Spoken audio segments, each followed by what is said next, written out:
The Mustang name is one of the crown jewels in Ford's long back catalogue of hugely significant cars. When most of us say the word Mustang, we think of the joy of the open road, a car with a life-affirming sense of style that appeals to so many people, an inclusive, outgoing, fun-loving character.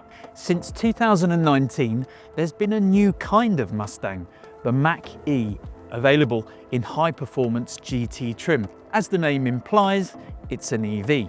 To find out if that old Mustang spirit remains, we're taking it on a drive onto some of Evo's favourite roads.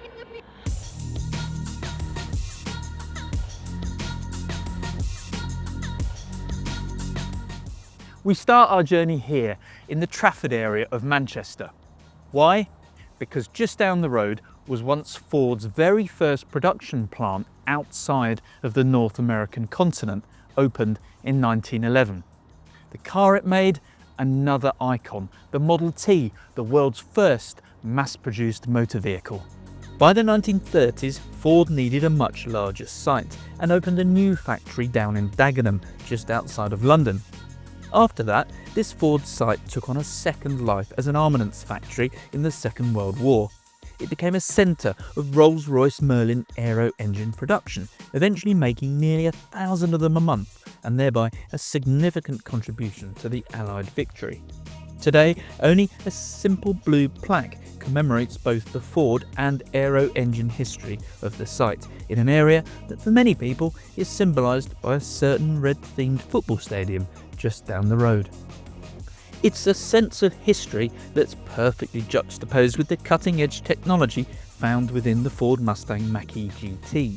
Instead of a large pushrod V8 and a manual transmission, we have an electric motor offering 480 brake horsepower, Magna-Ride suspension capable of analysing inputs up to 1,000 times a second, and something called Untamed Plus mode. The future has arrived. Let's take a drive and see what that feels like.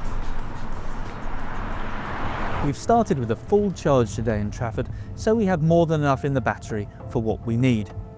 After all, the Mach-E GT offers a combined WLTP range of 320 miles. If you do need to charge when you're on the move, then the Blue Oval charging network offers 33,000 charging points across the UK and up to 800,000 across Europe.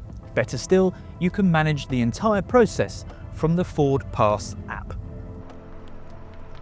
Ford Sync 4 allows seamless integration with your smartphone, while Blue Cruise is a revolutionary step forward in advanced driver assistance systems, allowing hands-off, eyes-on driving on designated motorways, classified by Ford as Blue Zones, of which 95% of the UK's motorway network is part of. It makes a relatively straightforward commute from A to B a more relaxing journey.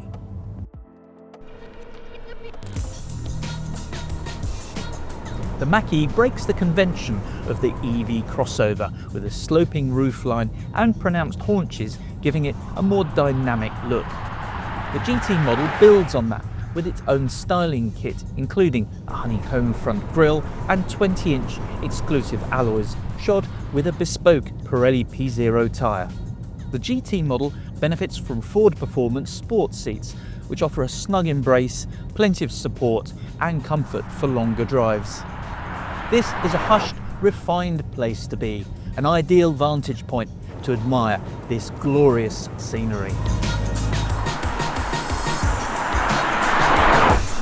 With a low centre of gravity, thanks to the location of the battery pack, the Mach-E GT feels agile and secure on these roads, helped by accurate steering that allows the driver to position the car where they want it. The Brembo brakes are particularly effective, although that's no surprise given the 4-pot calipers used front and rear and the 385mm discs. There are 4 driving modes to choose from, and while Whisper seemed appropriate on the streets of Trafford, I'm using Untamed now. The Mustang Mach-E GT is rewarding to drive, versatile and easy to own. It's a new kind of Ford Mustang for a new era of electrified motoring.